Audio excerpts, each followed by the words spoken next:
Welcome to Mindful Impact with Justin Francisco, the podcast that helps put you on the path to deeper connection with yourself and your family.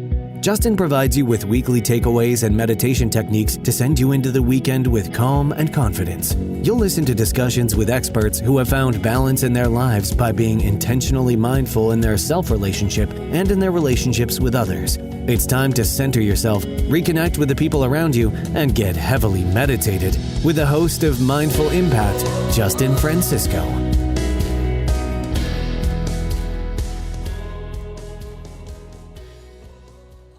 Hey, what's up, everybody? I want to thank you for anyone that has reviewed and rated the podcast. And I want to read a recent review. I'm going to do this often just so you can hear what, if you're new and listening, this podcast is about and what people are saying. So recently, we had a review from all the way from London, from the United Kingdom, from Paul Mitchin. And they said, must listen for being the best parent you could be. Really great and broad selection of topics for being a parent. Great expert interviews. Really liked the one about the vagus nerve, and good mixture of thought-provoking, inner work, and actionable advice. The host is really relatable, calm and kind, and as a parent himself, also shared his story of transformation, practice, and growth. Thank you so much. That was submitted just a week or so ago from Paul Mitchin from London at the United Kingdom. So thank you again for those that have reviewed and rated the podcast and subscribed. Now, today we have a special guest. First, if you've ever watched The Secret, the movie The Secret, this person was quoted the most in that and interviewed the most. If you haven't, you can go to YouTube and just watch it. But Hale has dedicated more than 4 decades to teaching and sharing what he calls the Sedona Method, which helps people alleviate their suffering and discover the truth of who they are. He's helped thousands and thousands of people with this. Hale is the author of New York Times bestseller, The Sedona Method, and co-author of Happiness is Free, and It's Easier Than You Think with Lester Levinson. He is one of the featured teachers in the book and movie phenomenon, The Secret, as well as the featured teacher in The Greatest Secret, which is a sequel 14 years later that's just released. He is also featured in the movie Letting Go. He is the director of training, chief teacher, and spokesperson of Sedona Training Associates, an organization created to promote the emotional releasing techniques inspired by his friend, mentor, and teacher, Lester Levinson. He's also a founding member of the Transformational Leadership Council. Wonderful human being. Had a conversation about letting go, about non-duality. And if you don't know what that means, you will towards the end. And there's just so many good nuggets. Don't only listen to half of this. Listen to the entire thing. It gets better and better as the conversation goes on. Truly grateful for having this amazing person, incredible, brilliant person on my podcast to share his wisdom and knowledge. To check out anything, again, go to www.sedona.com/mindful impact. Sedona.com/mindful impact. There's anything in your life that you need to let go or try to release attachment to that is bothering you, that triggers you when it comes up, a person, a thing, a situation. His so many techniques for that on YouTube and his site. Highly recommend doing that because it helps. And that's what we're all about here on the Mindful Impact podcast. So without further ado, let's listen to Hale Dwoskin in this episode. Hale, thank you so much for being here, by the way. Oh, it's my pleasure. Thanks for having me. I want to have my listeners kind of get to know you personally a little bit. So I want to ask you, because this podcast is about deepening your connection with yourself, your children, and your spouse. Uh-huh. What is your family life like right now? Well, my children is just a Senegal parrot. My wife and I don't have any children, but my wife and I have been together 30 years. Oh, beautiful. And we are more deeply in love than we were when we first met.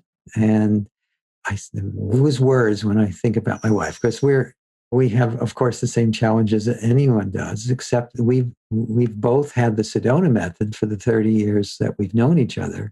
So when the usual things that come up in relationships come up, instead of holding on to grudges or blaming the other one or giving up or not fully communicating or all the patterns that get people stuck in relationships, when a pattern comes up, when we're acting like our parents, right, or our grandparents, instead of just letting the pattern take us over, we let go. Wow.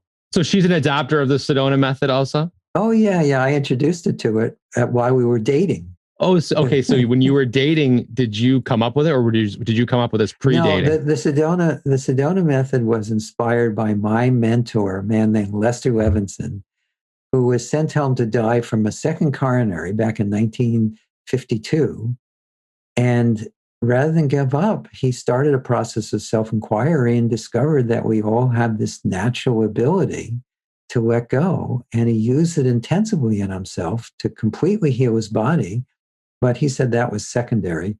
That what he was actually discovered in that process is this key to ending suffering and unlimited happiness. And he lived another 42 years after the doctors gave him weeks to live, just because of what he had discovered as he explored the truth of who he was.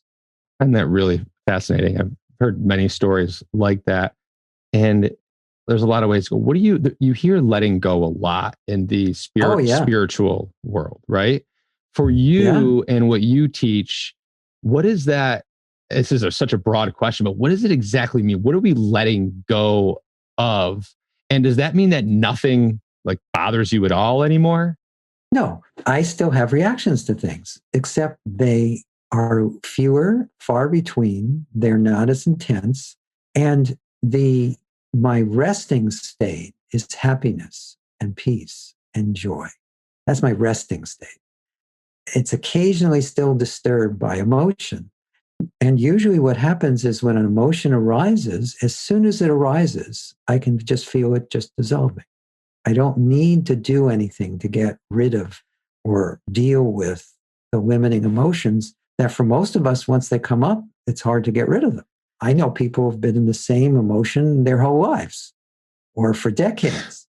They haven't moved on. Whereas what happens when you learn to let go, it gets easier and easier to just show up, be present, fully engaged, happy, centered, alert, and mindful, no matter what's going on around you. And so what you can let go of is whatever is holding you back in any way. And the Sedona Method, by the way, shows you how to let go of not just feelings, but the thoughts that are in the feelings and all the beliefs that create the feelings. So it works at a very deep level, but at the same time, it's very simple to do. Yeah, and I want to ask you about the simple pieces of it in a minute. But let's talk about first the question that probably is on most people's mind is why does our brain or why do our thoughts want to take a hold of us? For example, I mean, this is something I've been practicing and I've talked about releasing, letting go, feeling my emotions more, letting them pass through me, right? Yes. And recognizing, I'll tell you what, Hale, 4 or 5 years ago, I would get an argument with my wife and I would lose it. And it would just perpetuate, and it couldn't stop. I literally could not stop. You know, I wasn't like, I'm not putting my hands on her, but verbally, I couldn't stop. And I never even noticed that I couldn't stop. And then I would walk away, we would stop, and then it would just be playing in my head over and over all this stuff for the next hours. Yes. I couldn't, that isn't even a question of happening to me anymore. That's congratulations. That's wonderful. Right. And I don't say that in a bragging way. I say that in No, it's great. That shows real growth. Right. And these emotions will take over, but it'll last 3-4 minutes max. And I'll recognize it and kind of work through with it. Maybe That's 3, great. Right? So why? I don't even know how it happened. I don't even know how this progress occurred inside of me. But like, what is it inside people right now that allows them to hold on to so much? Oh, it's very simple. We think we are what we think and feel. We identify as the angry person or the sad person or the hurt person or the misunderstood person or the lonely person or the person who's a failure, the person who's a success. And we never examine whether or not we're a person at all. Believing that we're a separate individual apart from that one awareness that is living through and as all creation, when we do that, we suffer. When we do that, we cling to these thoughts and feelings that come up because we think we are that. But when you start to see that which you truly are, which is way beyond that, then it gets harder and harder to cling to those things that used to seem so important and so meaningful and so significant. And that which you truly are, the awareness or the beingness or the light, the love, the peace, the joy, that most of us only glimpse occasionally, you can discover is actually your basic nature. All these other thoughts and feelings and beliefs and ideas are just covering that over. And we've identified with and got attached to the covering and never went below the surface to discover what's actually true. I was just going to say, and once you start to discover what's actually true, then it's natural to let go, and it's natural to love, and it's natural to find harmony, and it's natural to find solutions where before you only saw problems. So when I say I am so angry right now, or I am angry right now, I'm frustrated, what does that really mean? What am I doing? Well, it means that your body mind is having an anger or frustration feeling. And the way you said it is exactly how most of us think it and feel it. I'm the anger. When you say I am angry, most people don't even say I feel angry. Mm-hmm. We say I am angry. You know what that reminds me of? What? Sorry. So what I have to get used to, which is great, your pace is very mindful, right? Of conversation. Right. Yeah, I'm not crowding you. No, not I don't have a message that I have to get out, otherwise I'm going to die. And because there is a sense of wholeness and completeness and contentment that is what I live in. And so I'm content if I speak a little or a lot. And that makes communication a lot easier. I can actually listen to what the other person is wanting to hear, or it also makes it easier to say what needs to be said, because believe it or not, when I have conversations like this, actually most of my life, I don't think about what I'm going to say before I say it. I'm so aligned with that which I truly am that speaking happens. There is no one thinking about what's going to be spoken about first. It's a spontaneous event. And the speaking comes from this authentic place that's in each and every one of us. This authentic place of intuitive knowingness and clear reason, which we all can discover through letting go and recognizing the truth of who we are. And which is oneness with the universe, with everybody, right? Yes. You know what it reminds me of is a lot of my morning meditations, I start with I am, and then just kind of let answers come to me. So now when you say that, which I don't know why I've never brought this to my awareness, but now like using words like I am angry, I am upset, I like that is totally in like I don't know the right word, like fighting against each other of what I really am, or at least talk about I am in my own meditation. Yes. So the I am, the way we use it is usually as a way to spin limitation. And I'll explain what I mean by that. I am is that sense of beingness or presence or awareness. We think we need to connect it to person, place, or thing, or to thoughts and ideas and feelings. But it actually is the source of everything, yet it's connected to nothing. And whenever you connect it to something, you limit it. Well, you actually can't limit that which you are, but you believe in limitation. And I would recommend you experiment with a different meditation. start by just focusing on I am, the feeling of I am, as opposed to seeing what thoughts are connected to it.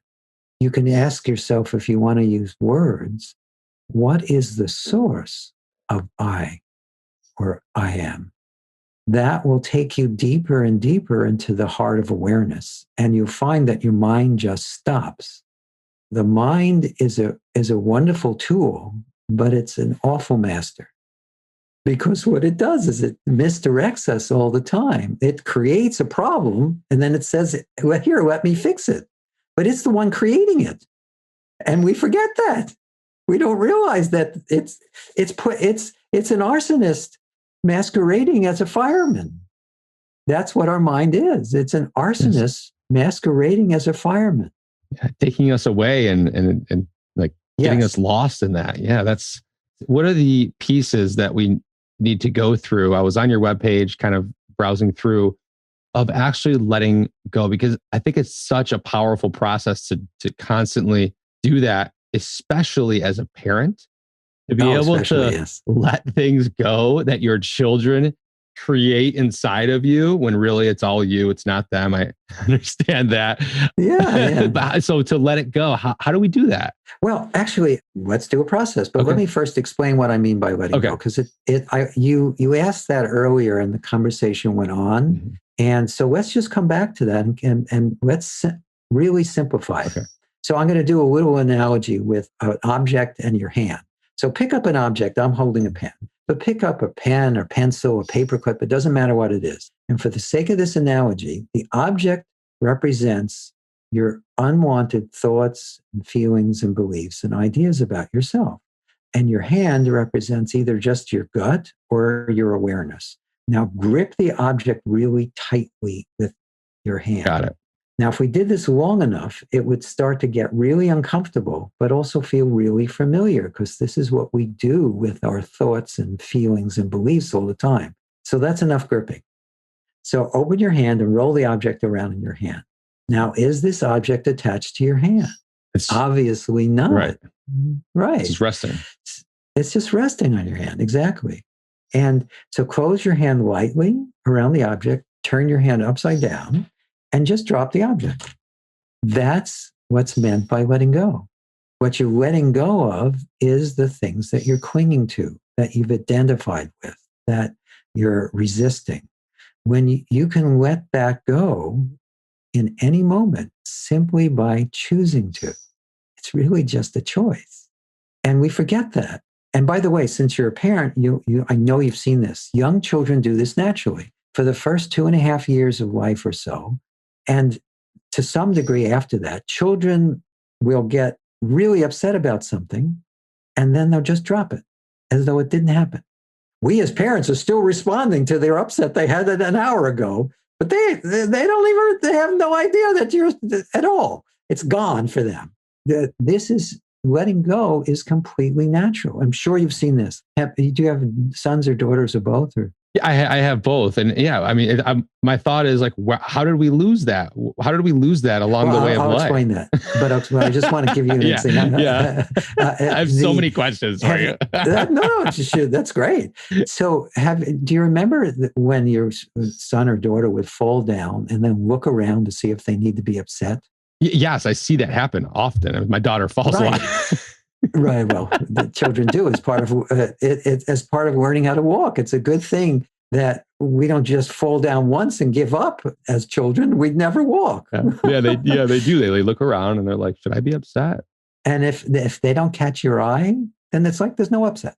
Catch your eye. Oh, this is a good time to get a little attention. And then they get upset. But as soon as you give them the attention, they kiss you, you give them a kiss or whatever it is they were looking for, they drop it. Well, what happens is as we mature, we identify more and more. Your children, when they first started, how old are they now? My son is 2, almost 3, and my daughter is 5, almost 6. Okay. So you watched this with your daughter. Didn't she go through a period where when she was looking for her toy, she didn't say, "Where's my toy?" She says, what's her name? Aria. Where's Aria's toy? Can I have Aria's toy? Yes. She talked about it in the third person. Correct. That's what happens. At first, there's no even sense of an aria. But we do this with daddy, aria, daddy, aria, daddy, aria. And pretty soon she realizes that you're referring to that body as aria. And so she starts identifying with it. Once she gets identified enough, it goes from aria's toy to my toy.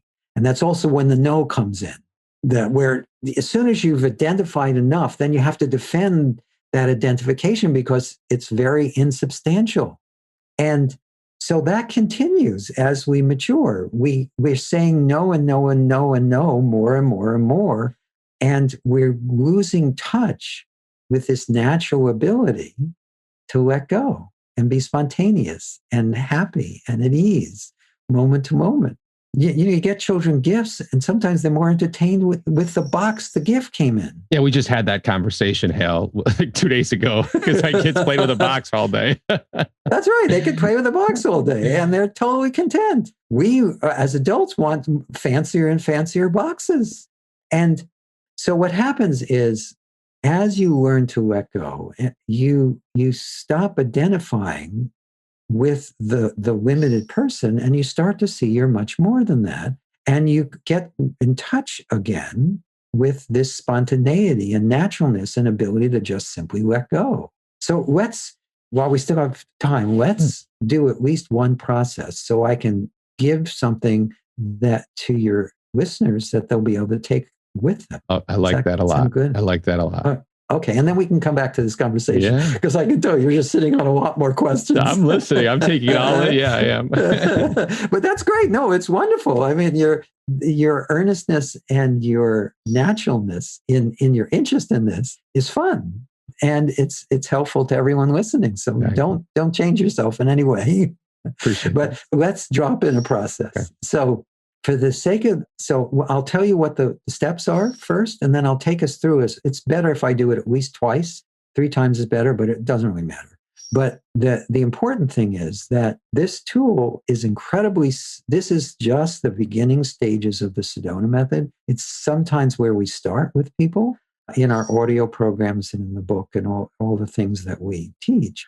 But it's only a very small piece of it, but it's simple enough that I can talk about it and you'll get benefit from it, just this one piece, just from using it in your life. So the first question is just to focus on something you're wanting to change or improve in your life. And that's totally up to you. The next question is, could you just notice the feeling or welcome it or allow it or be present with it? Because most of the time we don't even do that. We're so busy, lost in it, we don't even notice that there's a feeling there. There's a thought there that's getting in the way. So that in and of itself is already a relief. And then there are 3 follow-on questions that get you more and more in touch with this natural ability to let go. Can I share my Sure. So, and I think I want to do this just for the audience's purposes to give them a second and also understand what it is. So for me, and I'm getting a lot better at this, Hale, I've always been a fixer, right? I always thought I had the answers, and you know what I mean? Yes, My ego always thought, I knew what I was talking about. So especially in relationships. So I would always, if somebody was feeling sick, I wasn't very in touch with my emotions. It still is hard for me. So if somebody's feeling something that I don't think I would feel or don't think they should feel, I would tell them to snap out of it. Everything's going to be okay. We have something we should be grateful for. We have, you know what I mean? Like I go through that whole process. Yes. And I'm trying to let that go and not be such a need to fix all the time.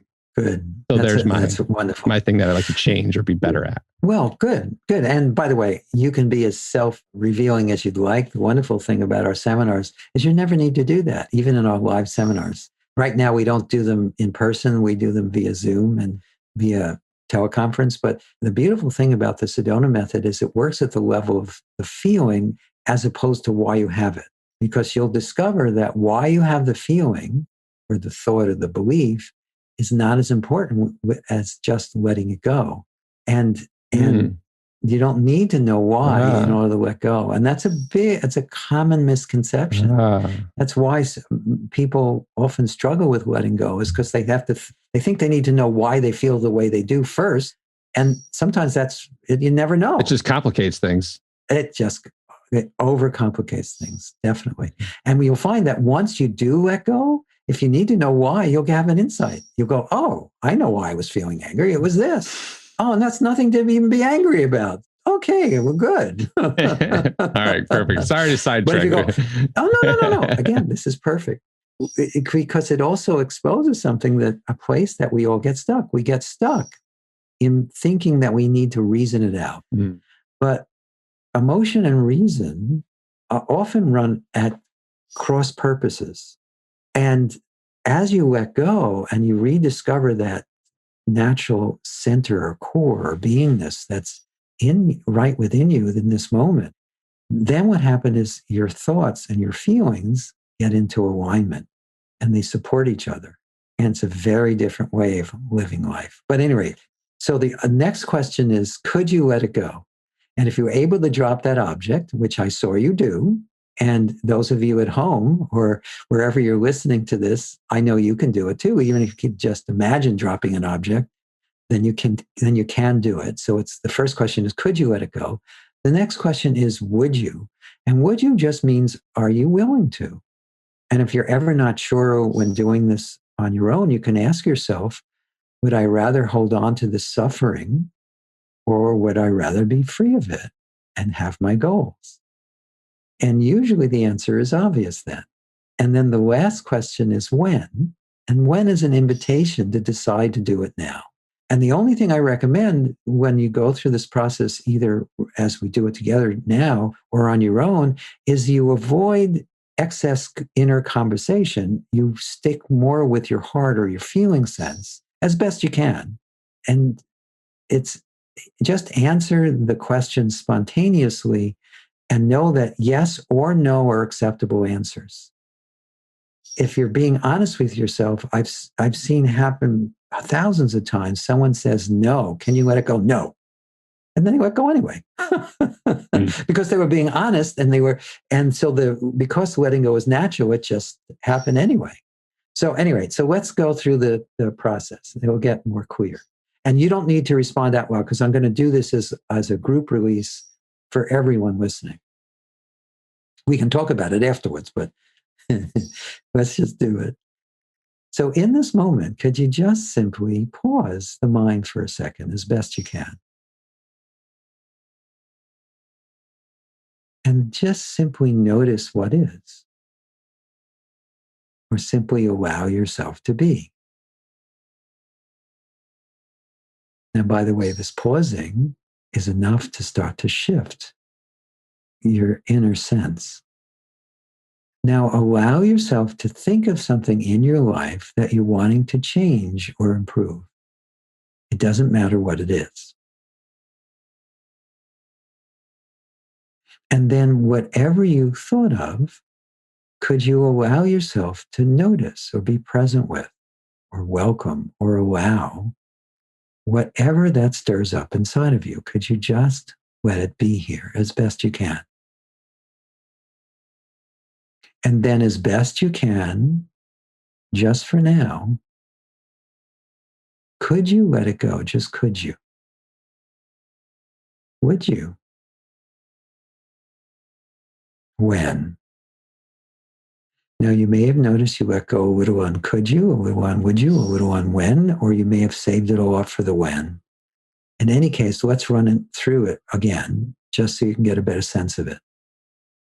Allow yourself to focus on that same thing or anything else that you're wanting to change or improve. And notice how you feel now.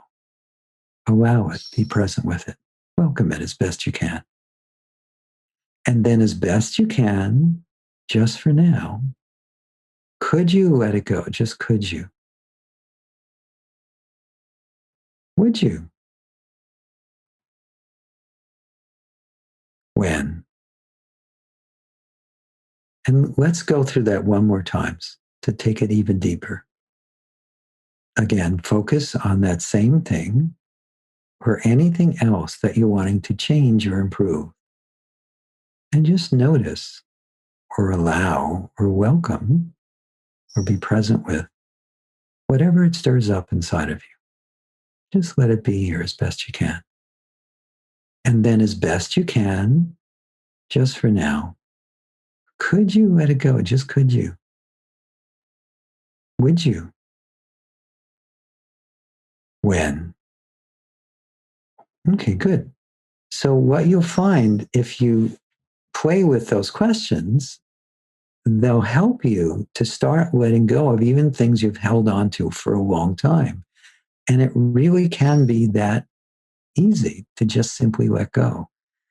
We've been brainwashed to believe that letting go is a struggle and it's hard. We started talking about letting go in 1976, actually in 1974. I've been doing it since 76. And when we first started talking about letting go, no one else was except the 12-step community. Now everyone talks about letting go. Yeah, we're still known in the self-help and spiritual space as the most elegant, if not one of the most elegant tools for letting go there is, because it's so simple and so direct and so natural. And it's what we specialize in. We specialize in letting go and recognizing the truth of who or what we are. And between those two, you can transform anything. Thank you for that. I sensed a feelings of compassion coming through a lot, self-compassion, stuff like that. It was, what about, I want to drop a scenario because, so your mind goes, well, there are situations where, so what about like when you see some wrongdoing and you want to stand up for somebody? How do you, you start to get emotionally reactive in that situation and you step into it and you want to help, right? Right. How does the process of letting go? Oh, it helps tremendously with that. Have you ever stepped into a situation only to make it worse? Oh, yeah. We've all done that. And what happens is the sense of compassion, the sense of love, the sense of caring for your fellow man, for your family, for your wife, your husband, the world, actually increases the more you let go. But you act more and more from a place of love and certainty and clarity, as opposed to a reaction to injustice. When you're just reacting to injustice, you actually feed injustice. When you're reacting to wrong, you're actually feeding it. But if you take a moment, and it doesn't take more than a moment to just let go, then you'll, if there's an action you need to take, the action you'll take will be much more in alignment with what's actually needed now. And also, you may discover sometimes there's no action to take. Your stepping in will only make it worse. If you sit back and let the other person or the people experience what they're experiencing for a moment, then they might get their own answers. They might have their own breakthroughs. And as you let go, you're able to discern the difference between something that's necessary and something that's just a reaction. What about letting go and forgiveness? Do they play a role with each other? Oh, absolutely. Forgiveness is natural when you let go. And trying to let go trying to forgive without letting go is impossible. And everyone has seen people say, I forgive you. Not really. They're actually saying F you, not I forgive you, even though, and they rhyme. So, but when you let go, the sense of forgiveness of the other person, but also of yourself. Most people don't forgive themselves enough. We may even be willing to let someone else off the hook, but if we mess up, oh boy, that means we need to beat ourselves up from now. Gee, so if it's easier to forgive somebody else, which is a tough thing to do for many people, especially in extreme circumstances, then it must be really difficult to forgive ourselves because. Well, it actually is easy when you let go. When you just try to forgive yourself, if you've tried, you know that sometimes you just can't do it, or the other person, because you're stuck with the emotion that's telling you that they did something wrong, or that's unforgivable, or whatever the story is that you're telling yourself. But when you let go of the emotion that's locking your perspective in place, then you're free to see what's actually true in this moment. And you don't condone things that are incorrect, but you also don't get hung up on them. You move on. You take the appropriate action. Like, if someone cheats you in business, you don't do business with them again. And if you need to get money back, you get your money back if you can. But if you can't, or if the circumstances just change, instead of obsessing over it, you move on and you do business. You find other people to do business with who are more trustworthy. What most people do is they go to war with the person who did something to them. And then instead of focusing their energy on something constructive, they're lost in a battle that they're probably not winning. That happened to me. And I get people to this day. I got taken pretty good. And that was my first process of letting go. It was almost serendipitous discovering meditation around the same time of this situation happening to me. And people to this day, 3 years later, 2 years later, they're like, I cannot believe you didn't just want to kill him still. I can't believe you don't want to just rip his throat out and take him and sue him and spend. And I'm choosing not to put my energy there. I've let go. I forgive. I've taken responsibility for a lot of it, and I've moved on. That's right. And so you'll go forward with that attitude. When you want to go back and change what was, no one ever seems to notice that it doesn't work. Can you actually change what already happened? It almost seems like it's that easy. Like, if you can't change it, move on, right? And then somebody says, well, it's not that easy. Exactly. Though, Hale, it's not that easy. No, it's harder to hold on. Rivers flow. Life flows. But you can let the river carry you, or you can go kicking and screaming, trying to swim upstream and gripping onto every rock that you pass. And when you grip onto the rock, the stream just goes over you and you're going to get swept away anyway. But when you let go, then you have the power of the river behind you. When you're swimming against the current, you're using most of your energy against the current of life. And this is how most of us live our lives. We're expending almost all our energy all day long, resisting life, rejecting life, second-guessing life with our regrets, our doubts, our angers, our frustrations. And all that is swimming upstream. Not that it's not natural to have a reaction in the moment, but it's just in the moment. Then you move on. And so what you can discover is that as you let go, your ability to be constructive goes up exponentially because, again, you have all this extra power because you're not swimming against the current of life. You're flowing with life. And when you flow it's with almost like life, you manifest more time in your life when you do that. Like, it seems like you have so much more time. Yes, you start to touch that which is truly at your core, which is timeless.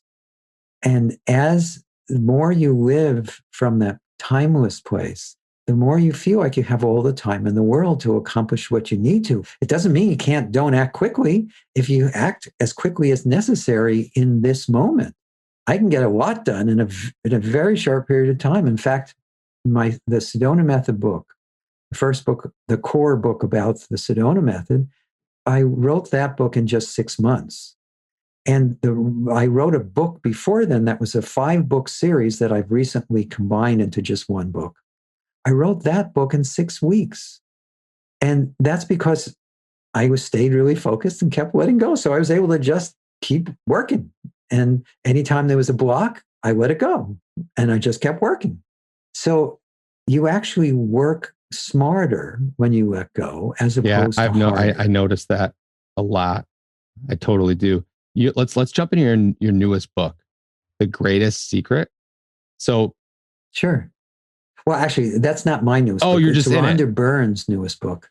I'm in it. The Rhonda Byrne recently wrote a new book called The Greatest Secret.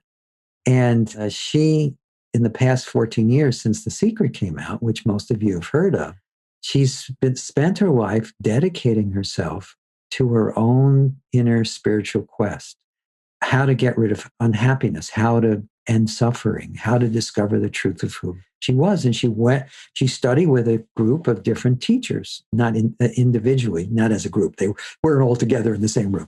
And I have the wonderful blessing of being in the original book and movie, The Secret, but I'm also in The Greatest Secret, because what I teach is about letting go, which she's been studying, and discovering the truth of who you are. And in discovering that, all suffering ends. And so it's an amazing book. If you haven't read Rhonda Byrne's new book, I would highly recommend it.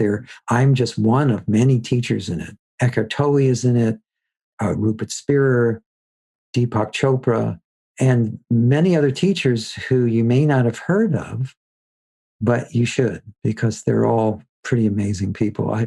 I've actually in the process of starting a podcast, which should be launching probably sometime in March. And I've been interviewing teachers both from The Secret and The Greatest Secret.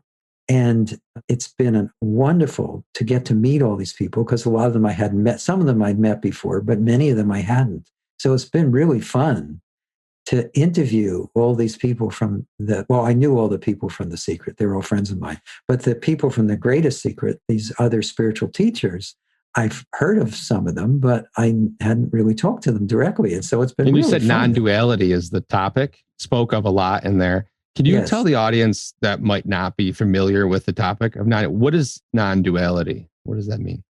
Well, what non-duality is about is that there is something you can experience directly for yourself.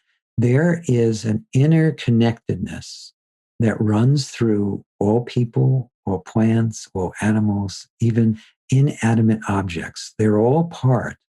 You listening to me right now and I am all part of this one unified whole, a unified field. In physics, they talk about the unified field. Well, that unified field is actually our true nature. We limit it when we think we're just a limited person in a body in this particular location. But you can discover from your own direct experience that you are not limited by anything. You are the all. And that's what non-duality is about. It's discovering that for yourself and discovering that wherever you feel limited is just an illusion. It's not the truth. You have no limits at all, except the ones that your mind takes on. Yeah. And we tend to, what it reminds me of is somebody that writes a book, reads a book, and they're like, I could never write a book, but they want to deep down inside. And then other people are like, dude, you can't write a book, man. You're not a writer. Right. And then you start believing that and creating your own limits on something like that. And if that happened to you, you would have never made the Sedona Method or Happiness is Free or The Greatest or been in any of these books, right? No, I know, but it did happen to me. I used to hate writing. I was a terrible speller, and I had learning disabilities. I actually didn't have a diagnosed disability, but I had a real struggle with even learning how to spell and how to write. But what happened is, as I let go, I loved this method so much, I wanted to share it. So I started writing things about it, and I discovered I could write. And it was easy. And for me, because I wrote from my own inner truth. And so even if you believe right now you can't do something, that's not necessarily true. I also used to be, growing up, I was introverted and very shy. Now I regularly speak to hundreds of thousands of people at the same time. And I'm completely comfortable doing it.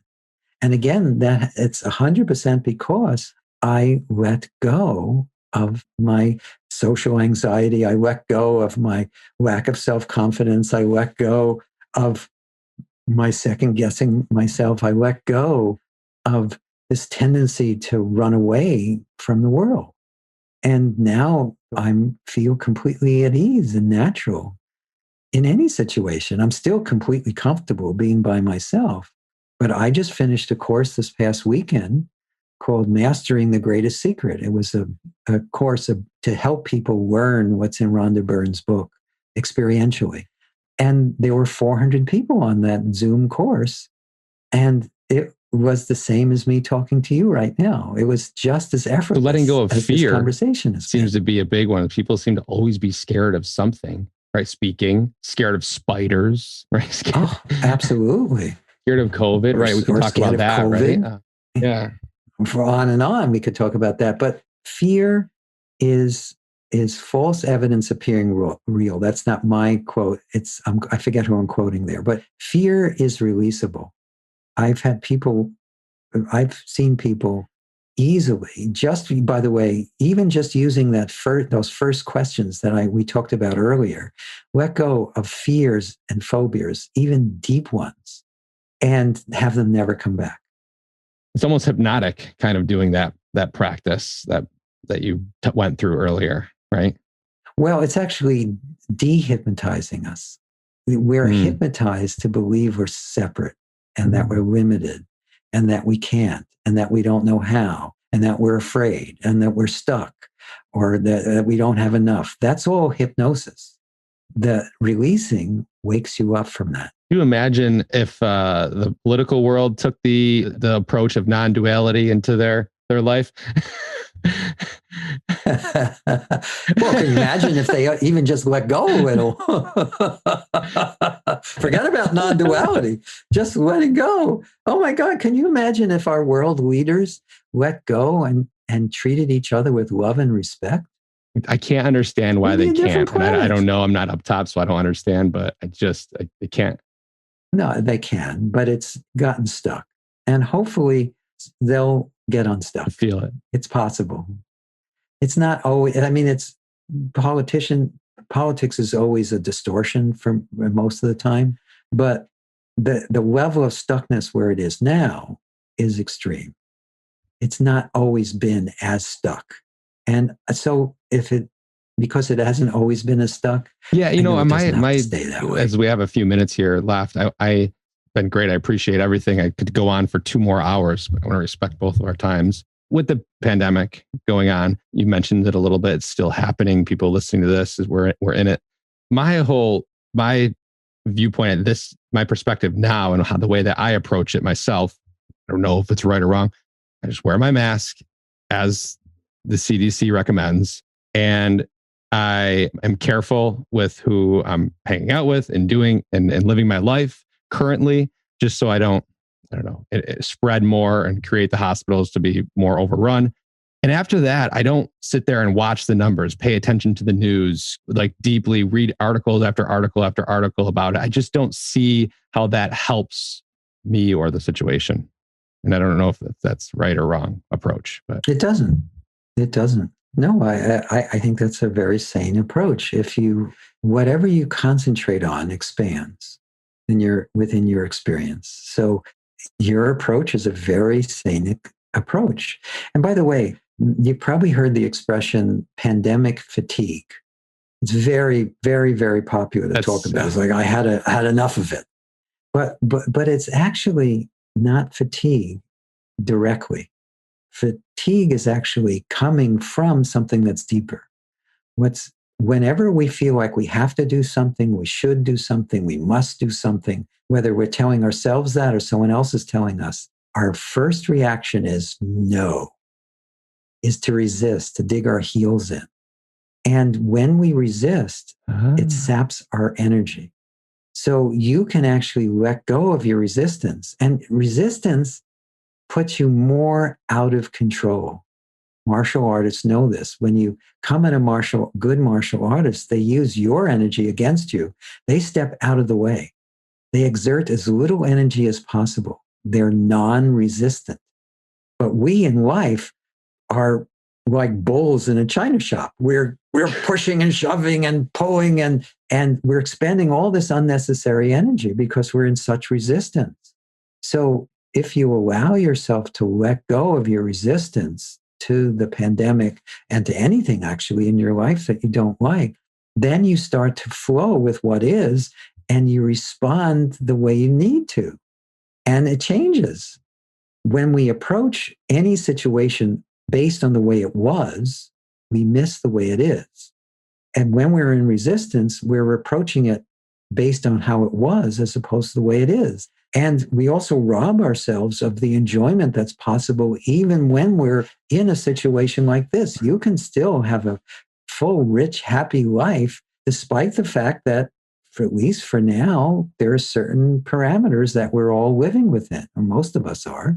And imagine what life would be like without resistance, without that inner no going on all the time. And that resistance is storming the Capitol. Releasable. A lot of resistance there, right? Right. Well, yeah, but that was just a symptom. There's so much, each and every one of us carries so much resistance. Anytime we don't want to do something, part of it is because we're resistant to doing it. And resistance is just a feeling that's releasable. There are certain things, even about being a parent, that you feel resistant to. It doesn't mean you don't love your children. You still love your children. But imagine what it would be like if you had no resistance. The flow. Yeah, that's the word that comes to mind. Just exactly. Yes, exactly. Ease, like wind flow, going through a pipe, joy, just happiness. Very easily, just flow. And exactly. But when we resist what is, whether it's an emotion or a situation, and whether it's internal or external, it doesn't matter. When we resist, we're wasting energy and causing unnecessary suffering. So when we let go of resisting, we can still stand up for what's right. We can still make choices, but it's not a reaction. It's not a pushing against someone else. It's stepping forward on your own 2 feet. I mean, that's inside. And yes, that's all that's internal. Why that fatigue happens. The pandemic fatigue is because of that resistance and the energy we're losing. Yeah, that makes so much sense when you say it that way. Fascinating. Where are you calling from right now? Bellingham, Washington. Okay. I'm in Rochester, New York. We got a lot of snow recently. But what I wanted you to have you do now is, I know you've mentioned a couple times, but can you direct my listeners to where they can take a week virtual retreat with you, a class, sure. Whatever you have? I don't have it in front of me. There's a link that you got sent. You know what? Let me mention it actually, because I did get the link. Yeah, you mentioned the link. So it is. It's actually www.sedona, and it'll be in the show notes, sedonamethod.com. No, it's sedona.com. I'm sorry. Sedona.com. Teamwork here. Sedona.com /mindful impact. So sedona.com /mindful impact. There's all sorts of free resources there, and there's information about our programs. There's also 2 other places that should also be in the show notes. There's our YouTube channel, which is the Sedona Method YouTube channel. There are a few hundred free videos there that you can use to start supporting yourself. And then there's the Sedona Method Facebook page, which has quotes from me and my mentor, Lester Levinson. New one every day, and there's also free material there too. So, and there's all sorts of resources to support you in exploring this further. Beautiful. Thank you for that. Do you plan on doing any in-person retreats again? Yes. Well, again, once enough people are vaccinated and we're over this craziness, I'm hoping to go back to live retreats. I don't know if that will happen this year, but certainly by next year, that will be the case. Can I ask you something? Oh, yeah, sure. I find it fascinating where there's a couple spiritual leaders, I won't mention names, that are still doing in-person retreats to the max. And then what makes you choose not to do that? I just want to honor where people are at. I don't want to, if I can do it via Zoom right now, why not do that? Then, and it's also easier for me. I don't have to go anywhere, but also people on my Zoom seminars, I do them at times that also are good for the people. We have a big following in Europe for the people in Europe. So when I do a Zoom retreat, the 400 people that are on my last retreat were from every continent. And so they don't have to travel. They can get all the same benefit via Zoom. Why not do it that way? Yeah. And when I do live seminars, some of them I also do live streaming so that people can participate from home. It's a cross-pollination. Yeah. But again, I just wanted to honor, I didn't want to create unnecessary stress for people. We already have enough stress. But having to debate whether or not I want to go into a group of strangers, even if they're all social distancing and wearing masks, there's the thing of traveling there. why put people through that right now? There'll be plenty of time to do all the things we were doing. Yeah. It seems like forever, but the pandemic has only been about a year. And a year from now, hopefully, we'll be in a very different place. In the meantime, let's adapt to the way things are. Beautiful. Thank you. Thank you for sharing that, Hale. Okay. My last question, and I'm curious what, out of all the stuff you know, and maybe you'll use this word letting go, but if you could tell your 18-year-old self anything and he would listen, what little snippet of advice would you give him? My 18-year-old self. Well, I would say follow your heart, because again, I was pretty precocious. My 18-year-old self was already into spirituality and studying this and pursuing it. That's what led me to the Sedona Method when I was age 22. And by the way, when I discovered it in age 22, when I met Wester, before I took the course, the Sedona Method course, I knew before the course was over that I was going to dedicate my whole life to this. And it's been 44 years, still doing it. Incredible. But if I was just going to if I could say something to everybody, it doesn't matter what your age is, I would say, just take this away with you. Feelings are just feelings. They're not facts, and they're not you, and you can let them go. And who or what you are at your core is already whole, complete, and enough as it is. Everything that you want in life can be found by you naturally, by you just letting go and tuning in to this natural wholeness within you and bringing that with you to everything you do in life. Mic drop. Thank you, Hale. Thank you so much. Thank you. We appreciate you joining us on this episode of Mindful Impact with Justin Francisco. For more information on what you heard today, be sure to head to our website at justinfrancisco.com, where you can sign up for our mailing list and receive my free loving kindness meditation.